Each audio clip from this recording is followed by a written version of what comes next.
Selamat datang kembali di channel Ray Konoha. Menurut data, ya ini menurut data ya.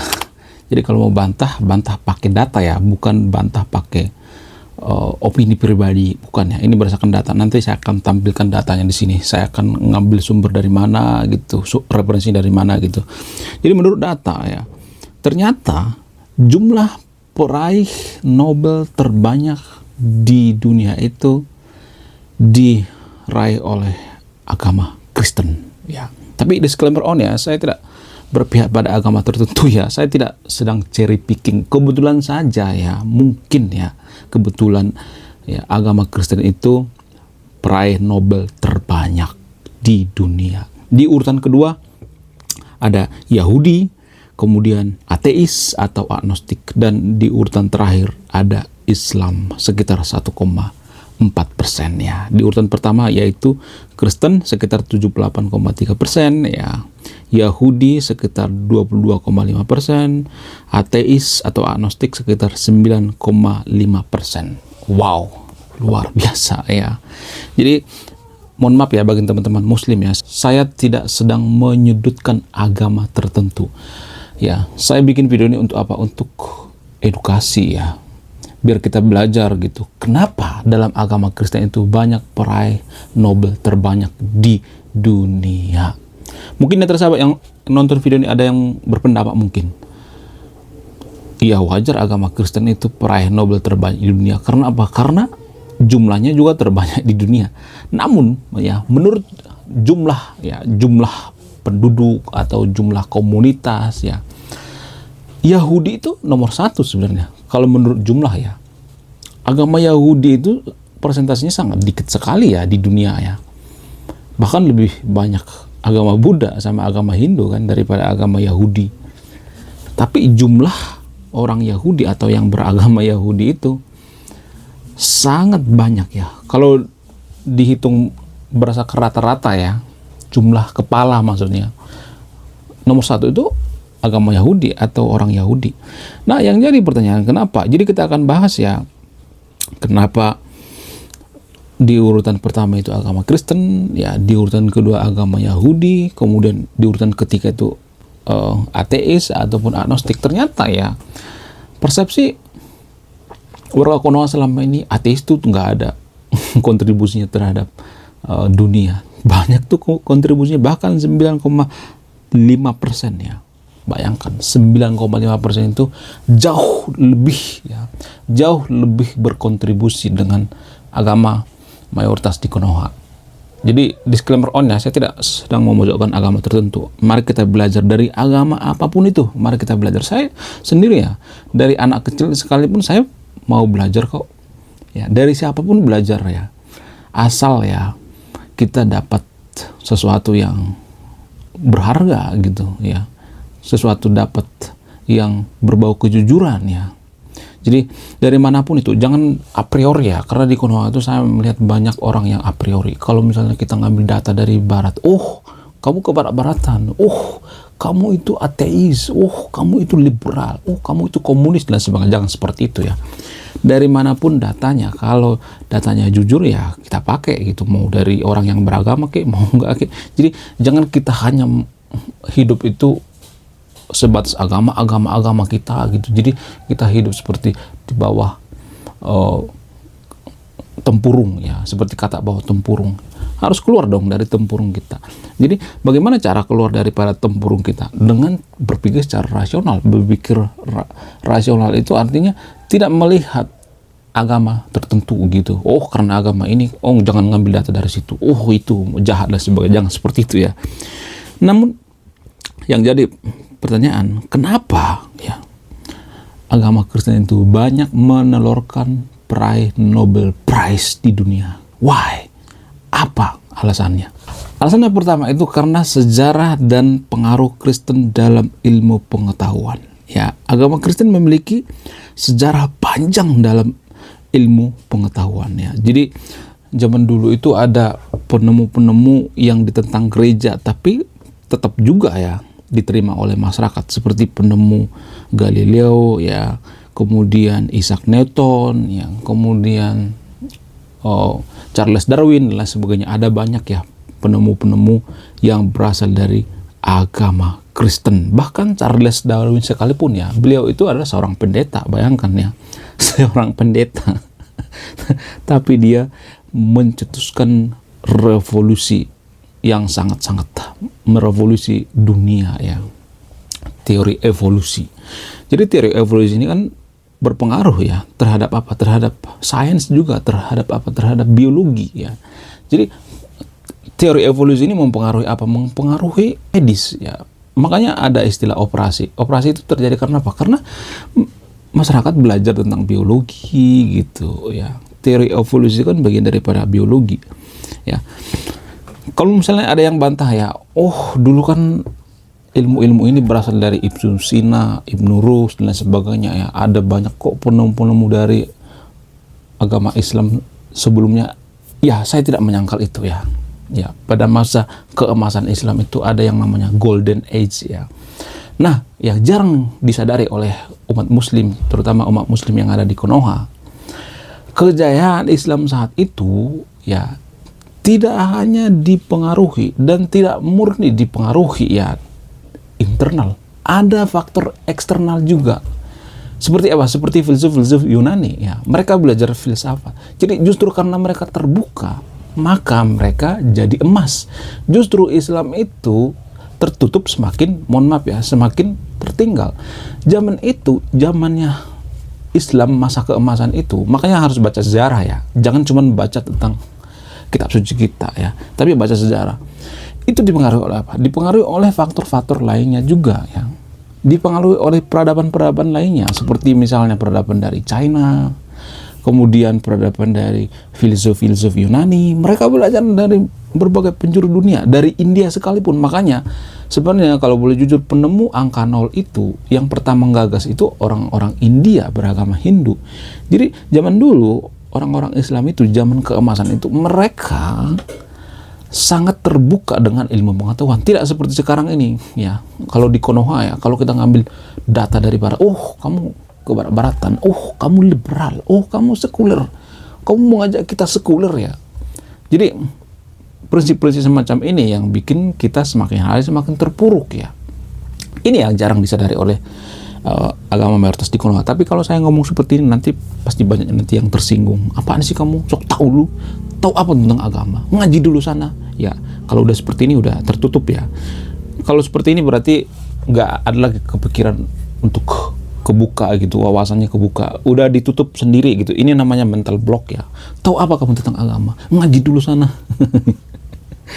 Mohon maaf, biasanya orang-orang seperti ini biasanya orang-orang yang ya baru belajar agama ya. Ya, artinya gini. Hal ini sama seperti misalnya nih, baru belajar silat ya, baru tahu satu jurus ya, sudah menganggap bahwa dia yang paling jago di dunia ya, paling jago bela diri ya, dia sudah nantangin orang debat gitu, nantangin orang berantem gitu, padahal cuman ngerti cuma satu jurus doang ya. Jadi hal ini sama seperti Dunning-Kruger effect ya.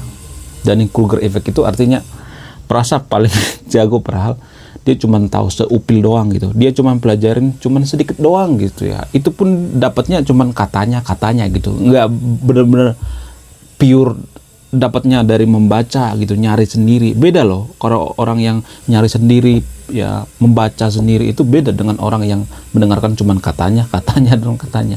Jadi makanya ya kalau bisa ya, di antara sahabat yang nonton video kita harus rajin membaca biar apa? Biar negara kita maju.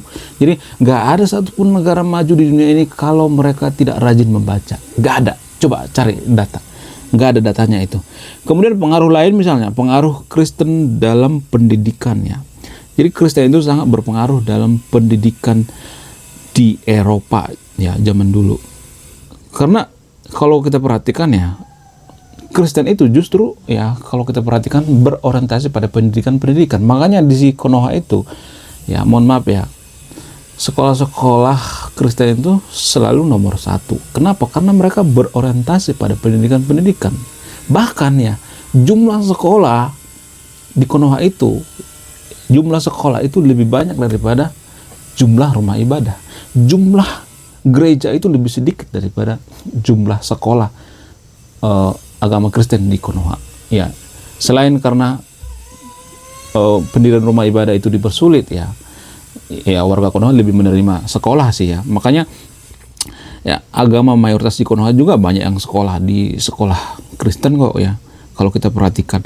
Kemudian karena pengaruh daripada nilai-nilai kekristenan yang mendukung pencarian ilmu ya. Jadi agama Kristen itu mengajarkan nilai-nilai seperti keingintahuan, kerja keras, kejujuran dan lain sebagainya ya.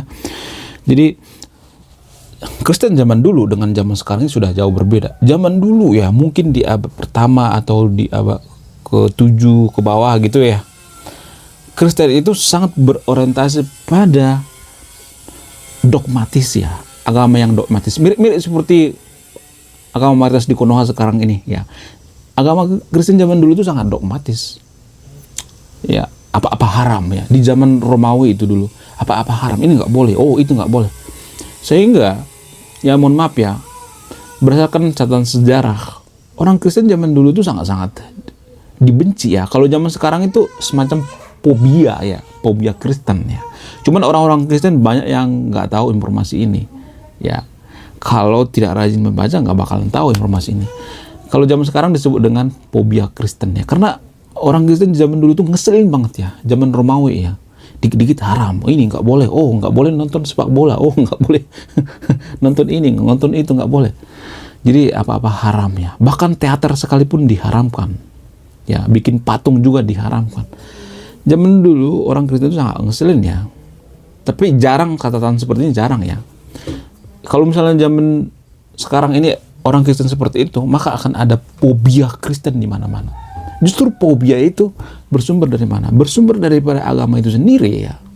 Bersumber daripada tradisi dalam beragama lebih tepatnya. Jadi kalau kita dikit-dikit ya nggak boleh ini, nggak boleh itu ya, maka akan banyak yang fobia ya. Bukan berarti saya mengatakan menghalalkan semuanya, tapi harus sesuai dengan zaman lah.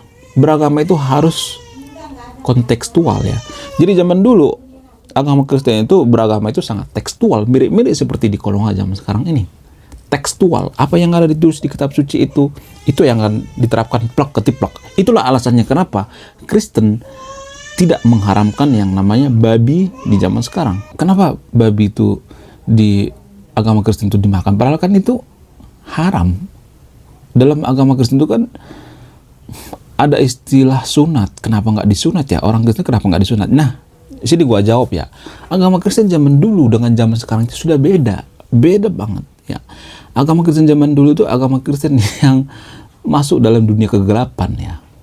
Boleh dikatakan ya gelap banget ya zaman Kristen zaman dulu ya. Ini nggak boleh ya, harus sunat, harus segala macam ya, nggak boleh makan ini, nggak boleh makan itu. Nah, zaman sekarang agama Kristen sudah berbeda. Agama Kristen zaman sekarang itu sudah saintifis ya, tidak dogmatis lagi ya. Jadi orang Kristen itu menafsirkannya itu lebih modern. Apa yang kita makan itu ya lebih baik daripada yang keluar dari mulut kita ya. Seperti misalnya ucapan-ucapan yang najis ya, itu lebih najis daripada yang kita makan. Ya orang Kristen itu berpikir daging babi itu nggak haram ya kalau dimasak. Nah masalahnya kalau dimakan mentah ya haram, karena di situ ada cacing pita. Kalau babi itu dimasak berjam-jam misalnya sampai 2 jam 3 jam, masa cacing pitanya masih survive, masih hidup ya kan? Di dalam air minum sekalipun ya, segini pun ada cacing pita. Kalau diambil dari selokan misalnya, airnya dapat dari selokan, ada cacing pita. Jadi jangan berpikir hanya dalam daging babi itu cacing pita, makanya air dimasak. Itulah alasannya kenapa air dimasak, karena untuk menghindari yang namanya cacing pita. Jadi orang-orang Kristen berpikir seperti itu ya, karena banyak pemuka agama Kristen itu ya seorang pemikir juga gitu ya. Di Eropa banyak kok ya orang Kristen itu yang jadi peneliti ya, pemuka agama. Dia sekaligus nyambi jadi peneliti. Jadi mereka itu sudah bertransformasi ya. Jadi kalau ada yang bertanya seperti ini, jangan naif gitu. Agama Kristen sesat dan sebagainya. Saya tidak sedang membela agama Kristen ya. Saya sedang bicara tentang fakta ya. Kalau mau bantah pakai data ya. Kemudian pengaruh jumlah populasi juga ya. Tapi kalau berdasarkan agregat ya, misalnya nih berdasarkan jumlah ya, Yahudi itu lebih banyak sebenarnya persentasenya ya, lebih banyak. Nah yang jadi pertanyaan, kenapa Yahudi itu persentasenya lebih banyak daripada agama mayoritas di Konoha gitu, peraih Nobel? Alasan yang paling masuk akal itu karena orang Yahudi itu punya tradisi yang sangat unik ya. Jadi secara tidak langsung orang Yahudi itu punya tradisi menyembuhkan yang namanya stunting. Hah? Maksudnya gimana? Jadi gini. Jadi orang-orang Yahudi itu, kenapa rata-rata mereka jenius ya? Nggak semuanya tapi ya. Tapi IQ mereka memang selalu di atas rata-rata. Kenapa? Karena punya tradisi sejak kecil ya. Misalnya nih ada seorang ibu mengandung ya. Nah ketika mengandung ya, mereka akan dikasih asupan vitamin ya, minyak ikan dan lain sebagainya. Ada semacam tradisi seperti itu ya. Kemudian yang kedua misalnya ya, jadi ini mempengaruhi stunting ya. Stunting itu terjadi karena apa? Karena kekurangan gizi ya. Itu yang pertama. Jadi orang-orang Yahudi itu berdasarkan tradisi, ketika ibu mengandung itu harus dikasih vitamin dan lain sebagainya. Itu artinya menghilangkan yang namanya stunting ya.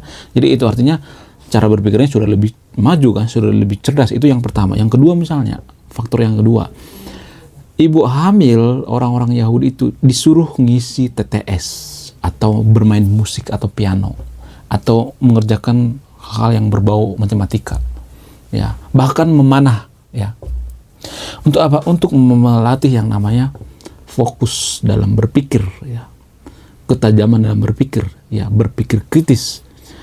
Kemudian apalagi ya, dalam tradisi agama Yahudi itu kebodohan itu dianggap sesuatu hal yang tabu ya, aib atau dosa. Jadi kalau orang Yahudi itu bodoh ya, mereka berpikir ini sepertinya sebuah dosa deh ya.